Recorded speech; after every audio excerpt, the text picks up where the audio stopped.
Do you know what the term missing millions means? Well, you're about to find out. My name is Emily Reed, and I am working under advisement of Dr. Yanfen Lee to study the influence of podcasts on high school student career aspirations by providing virtual role models.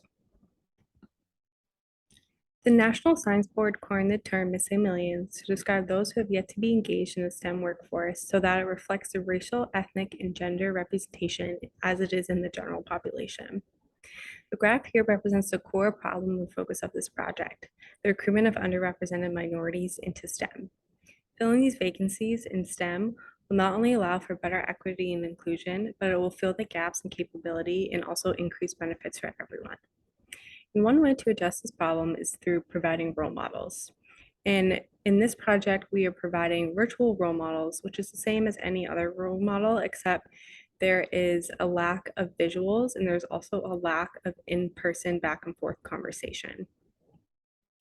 So through providing these role models, we hope to influence high school student career aspirations and therefore increase STEM recruitment. So next, I'm going to talk about the project description. So what this project consists of is the creation of a podcast called Accidentally Brilliant by Dr. Lee, and each episode has an accompanying lesson plan. So the goal of giving students this project is to address the factors that affect STEM perceptions by giving them a positive role model, examples of overcoming challenges, and accurate STEM career examples.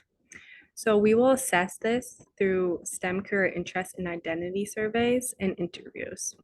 And it's important to note that there has been some modifications to the project as we progress throughout the year. So since Dr. Lee has not finished her podcast so far, we will not be giving that to the students, but we still will be using surveys and interviews to assess the student podcast use and their career aspirations. So lastly, I'm going to talk about our results to date and future plans for data collection.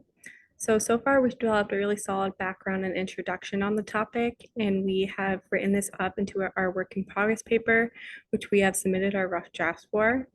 And we are still working on our data collection methods. Currently, I am designing our survey and interview questions so that hopefully in the next few weeks, we can give these out to the students so we have data to analyze.